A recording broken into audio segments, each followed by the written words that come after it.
संत समाज के बीच झगड़े करवाए जा रहे हैं, जो अपने से बड़ा किसी और को नहीं समझते हैं, वो कैसे योगी हैं। संतों में भी झगड़ा कराने का काम अगर कोई कर रहा है तो सरकार के लोग मिलकर के करवा रहे हैं। हमारे यहां कहा जाता है कि जो जितना बड़ा संत होता है, ये हमारी परंपरा रही है जो हम लोगों ने सीखी और समझी है और जानी है, कि हमारे यहां कहा जाता है कि जो जितना बड़ा संत होता है वो उतना ही कम बोलता है, और जब बोलता भी है तो जन कल्याण के लिए, इसलिए उसके वचन प्रवचन कहलाते हैं।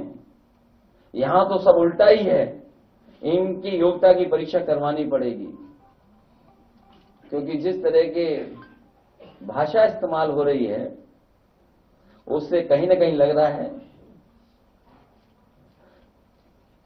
कि उनकी योग्यता के बारे में भी हमें और आपको जानना चाहिए। और व्यक्ति वस्त्र से नहीं, व्यक्ति वस्त्र से नहीं, वचन से योगी होता है।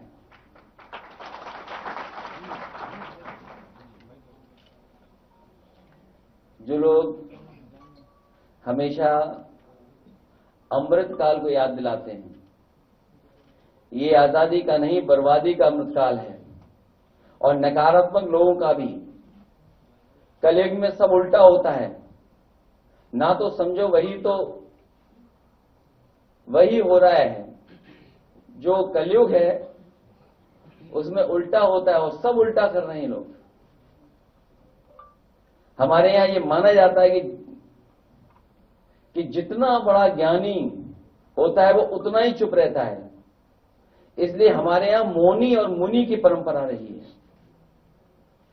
मुनि की परंपरा साधु संतों में, या मौनी की परंपरा, और कलयुग है इसलिए सब उल्टा हो रहा है।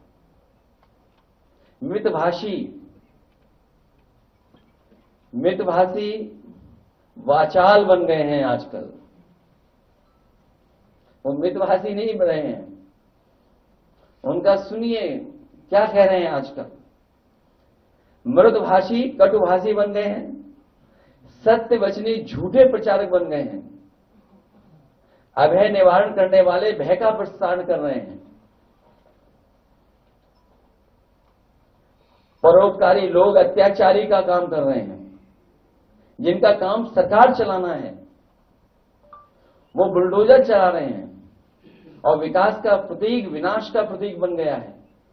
और अभी अभी सुना होगा हमने और आपने कि किसी भी सरकार को इस तरीके से सुप्रीम कोर्ट ने नहीं कहा होगा जिस तरीके से इस सरकार को कहा है। और सुप्रीम कोर्ट ने जो कहा, ये पहली बार ऐसा हुआ है कि देश में पहली बार सुप्रीम कोर्ट ने बुलडोजर एक्शन के खिलाफ उत्तर प्रदेश सरकार पर 25 लाख का भारी भरकम जुर्माना लगाया है। अगर कहीं ऐसा हुआ हो तो बताइए।